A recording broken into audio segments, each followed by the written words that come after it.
पाकिस्तान में पेट्रोल बुरहान का खतरा, पेट्रोल पंप्स बंद होने की धमकी, हुकूमत को सिर्फ 72 घंटे का अल्टीमेटम दे दिया गया।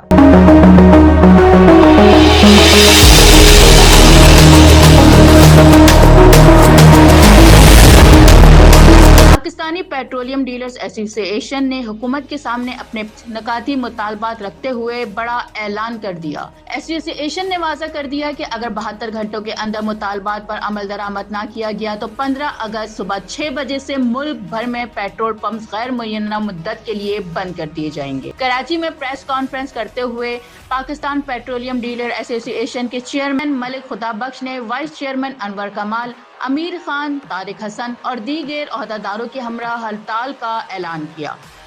मलिक खुदाबख्श के मुताबिक ये फैसला एसोसिएशन की एग्जीक्यूटिव कमेटी के इजलास के बाद किया गया है, जबकि मुल्क भर के तकरीबन 14,000 पेट्रोलियम डीलर्स का दबाव मुसलसल बढ़ रहा है। चेयरमैन पीपीडीए का कहना है कि हुकूमत को पहले ही 2 हफ्तों की मोहलत दी गई थी, जो अब तक मुकम्मल हो चुकी है। इनके मुताबिक हुकूमत को खत के जरिए भी आगाह कर दिया गया है कि 14,000 डीलर्स का दबाव बढ़ता जा रहा है और सब्र का पैमाना लबरेज हो चुका है। मलिक खुदाबख्श ने मजीद कहा कि एसोसिएशन ने इखलाकी बुनियादों पर 15 रोज कबल हड़ताल वापस ली थी, क्योंकि उन्हें उम्मीद थी कि हुकूमत इनके मुतालबात पर संजीदगी से गौर करेगी।